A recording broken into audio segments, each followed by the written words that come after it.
Hello everyone, welcome back to the channel. This is Moritz here again from MVRugby, and oh, wow, Clash of the Titans. It really was, wasn't it?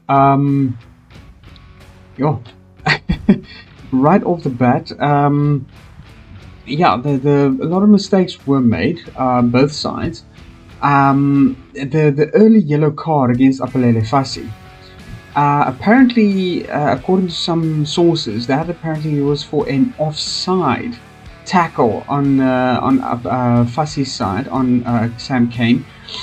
But exactly, where was the offside? I'm not quite sure. I mean, the rules normally state offside, after ruck. Yes, that's fine. Or ruck or tackle that was made. But neither tackle nor ruck was actually in play at that point. So, if anybody can maybe explain that to me, I'd be quite grateful, because I can't remember really seeing any kind of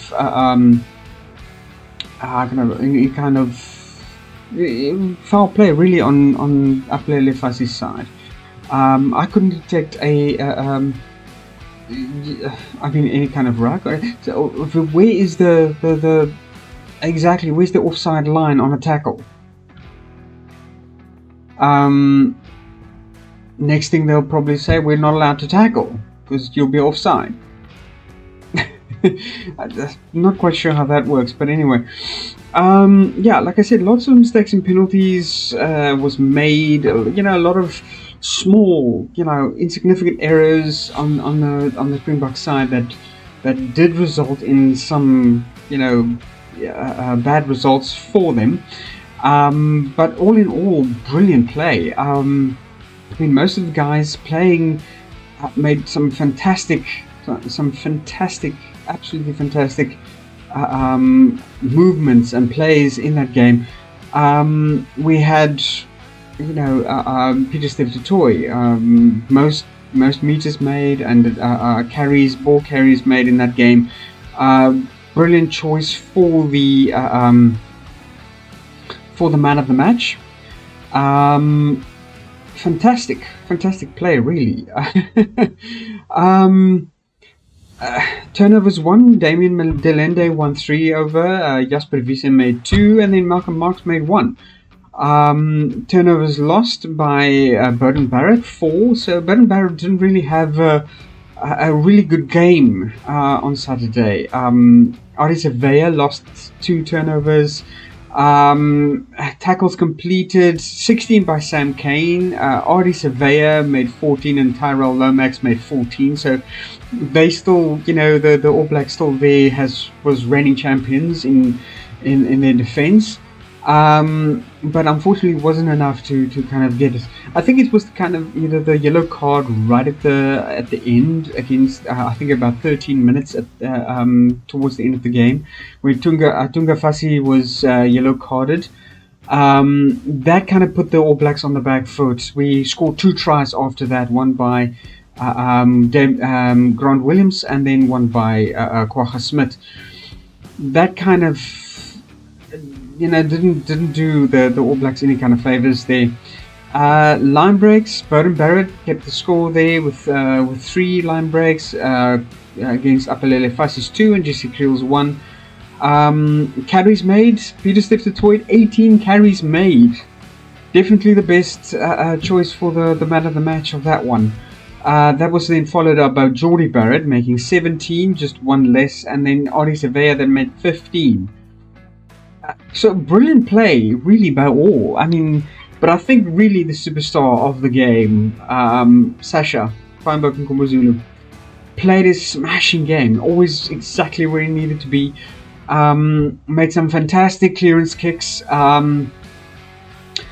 It's like I think it was sort of towards the end of the game, where he's, okay, was the choice going for the poles, we're going for the sideline, and he literally puts it within 5 meters of the goal line flag. That aim was crack, absolutely. Fantastic play by him. Yeah, there was a bit of controversy though about the shot goal, the shot clock. That he was stopped, obviously taking the shot after the shot clock reached 0. The fact is, there was some dispute about Bongi Bonambi's try right at the beginning, sort of during the first half. As he went down, actually, if you can watch the footage on slow motion, as he goes down, you can literally see the ball dislodging from his grip before he actually grounds it. So technically, he was not in control of the ball. So the try should not have been awarded. And I think the All Blacks kind of, made a bit of a noise about that. The refs did want to kind of confirm with one another. Sasha Feinberg Nkomozulu kept back from kicking the conversion until he had absolute clarity that, okay, the try is awarded, you can kick the ball. And then the shot clock just runs out. I mean, what? Shouldn't the shot clock be stopped at that point? There's a dispute about a try on the field. Time should be stopped. The timeout should be called by the ref. Make it official. Come on. As it turns out, he didn't. He didn't make he didn't turn over. Or declare the try null and void. The try stands. But then denied Sasha Feinberg Nkomozulu's conversion kick due to shot clock running out. It was a whole mess, really, and I think the officials, the match officials, should be looking at it and really just reevaluating that call at the end of the game. And then again, Sasha Feinberg Nkomozulu make a 16-meter goal, penalty goal. Wow. That's only about 20 meters short of, I think, Frans Stein's 80-meter record. I think it was about 80 meters, 81 or 82. But yeah, about 20 meters short. So really, I think the All Blacks need to watch out for future penalties that they concede. You can't do it within 60 meters. Sasha's gonna hit it. 60 meters out is not far enough. You could try maybe 70, 75, 65 meters, but I'm pretty confident Sasha could maybe still hit that. The distance was definitely there. The direction was definitely there. I think he could still make about 65-meter kick. Yeah, the Grant Williams knock-on, like I said, there was a lot of small mistakes that was made at the last minute. Grant Williams goes in to retrieve the ball from the ruck. The last minute takes his eyes off the ball, knocks it forward. That's position lost. So, little mistakes that end up costing you quite a big deal. That breakthrough, line break by Jordie Barrett. Holy crap! I didn't think a big man like that could run that distance. From someone like Jesse Creel, from someone like Sasha, Apelele Fassi, and outrun them. The power of the man, that was just absolutely fantastic. I stood in awe. Honestly, I stood in awe of that man. It was a feat that I never thought I'd see from him. Someone like Bowden, maybe. Someone like even PJ Paranara, maybe, or Tiamati.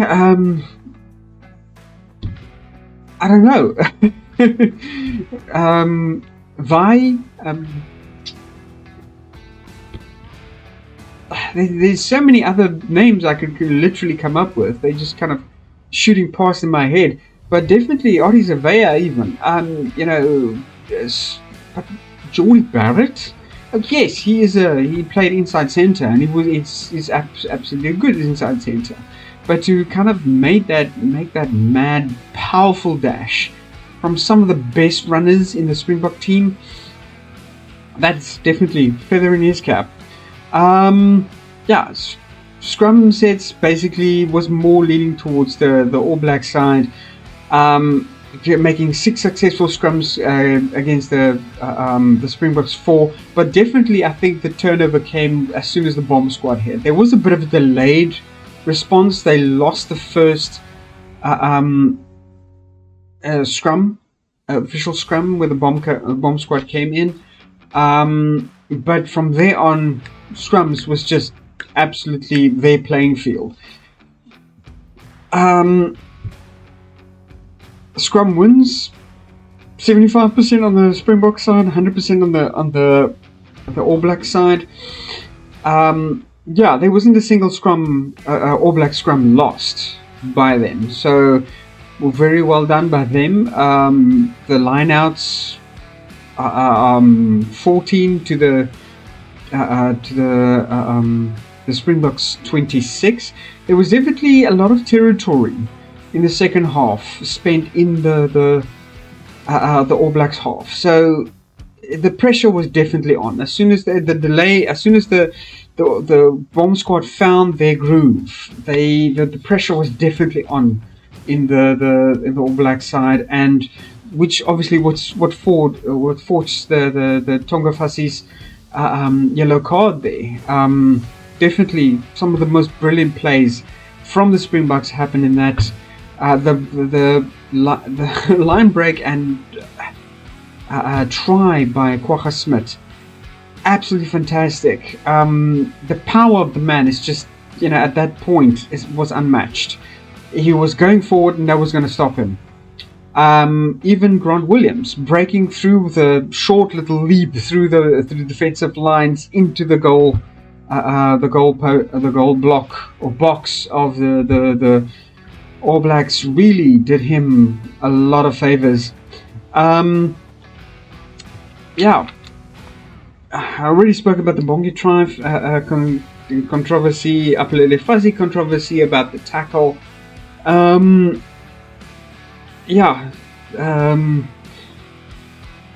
Bokke pushed back very hard the second half. And definitely I think the bomb squad had a lot to do with it. Kurtley Arendse and Siya Kolisi.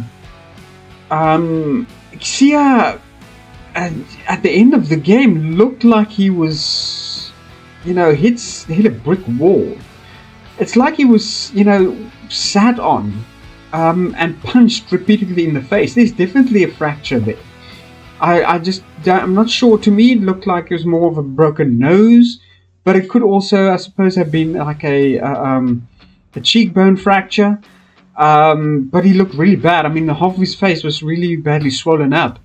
From the cheekbone area here, they had a massive lump on the nose.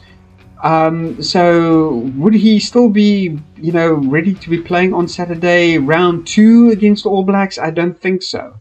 And this is what really is worrying me. I mean, we saw not so long ago, after the All Blacks suffered a crushing, humiliating defeat at the hands of the Argentinians. They pushed back hard, and the round 2 took the Argentinians to school. Absolutely. But definitely, that is a concern. Kurtley Arendse looked extremely wobbly on his feet. He didn't know where he was. I mean, stars was probably flashing in front of this young kid's eyes like he looked like he was punch drunk. To be honest, couldn't stand up. Struggled really to stand up, faltered, went down. Eventually walked off on both sides by the EMTs. Failing a ding-dong test after that. I'm really, I'm worried for him personally as a person. Same for Siya Kolisi, but I'm also worried for what that could mean for the Springboks going into the second round this coming Saturday on the 7th of September at the DHL Stadium here in Cape Town. So yeah, it's. I mean, the Springboks seems to be marred by injuries, aren't they? From Franco Mostert, Lou de Jager, Simon Murat, also not back yet from his injury from the last his first round game against the Australians. We are running short of available players to be taking these roles. There's going to be a bit of shuffling, I suppose. If I had to make a prediction, they probably would put Jan-Hendrik Wessels in with Eben Etzebeth. Not too sure if RGS Neymar is going to be ready. But we're running thin on choices and opportunities for locks. Peter Steff could be moving into the lock position when they maybe slotting Jan-Hendrik Wessels in at the flank position. As far as Curtly Orange is concerned, I guess they could maybe bring in Andre Pollard. I'm just a bit concerned. He'll probably have to then play about 80 minutes. If they can bring Vili back, they could maybe slot Apelele Fassi into the inside centre position. Still keep Andre Pollard on the bench until second half. Definitely, I wouldn't be taking Sasha van Komazulu out of the fly-off position. They could even move Apelele Fassi to the wing, and then bring Jesse Creel back into the inside centre position.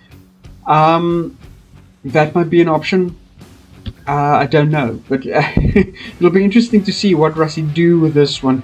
His choices are definitely getting as thin as possible for choosing active players that can actually make the field. So going on to the Currie Cup, Western Province, satisfying win over the Pumas. Not as brilliant win as one would have imagined or liked, but the Pumas is a strong team.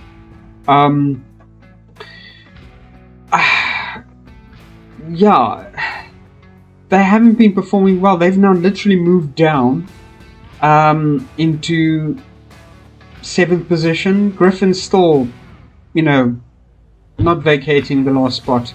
Still losing their game this weekend quite decisively. It's I really feel sorry for these guys.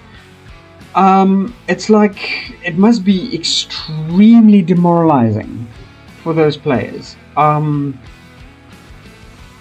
know for me, every loss, you feel every loss really badly and in your soul almost. It's it's horrible. And to be losing every single game of the tournament has got their morale has got to be at an all-time low.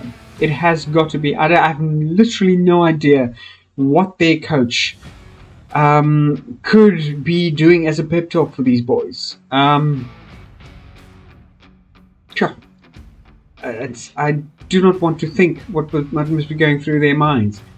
I cannot imagine.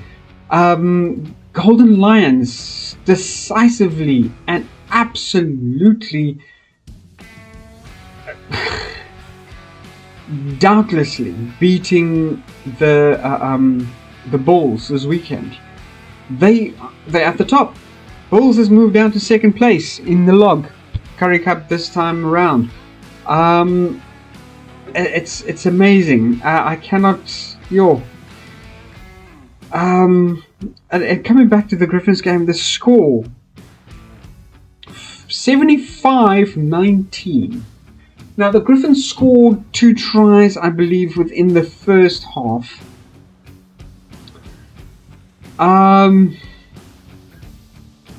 Which obviously must have done their morale a lot of good.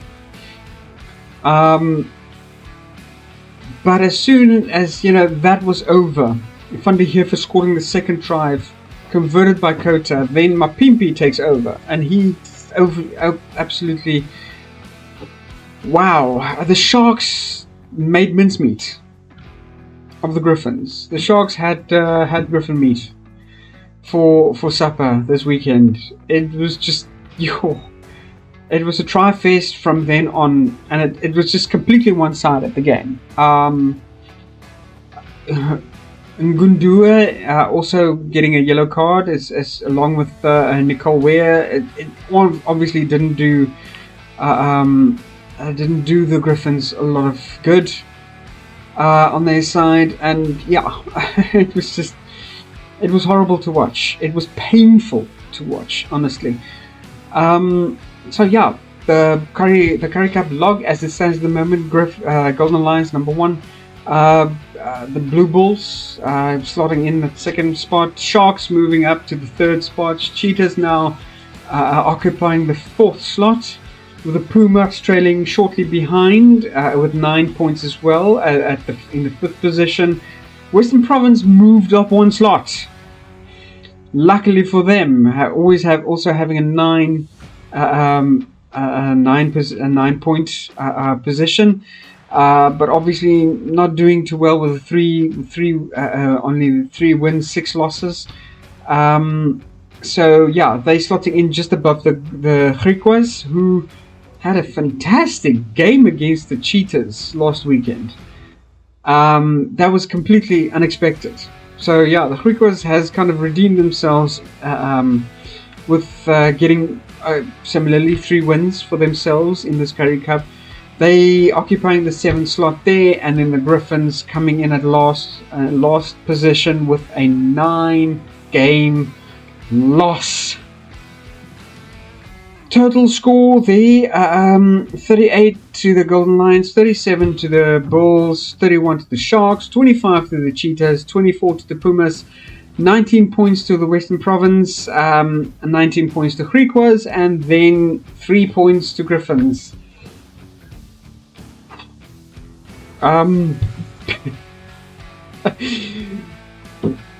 Wow. Yeah, at some point you run out of platitudes. Shame.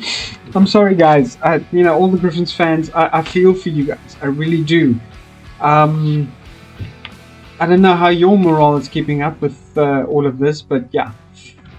That is basically the lineup for last weekend, and also my take on the Springboks and All Blacks game.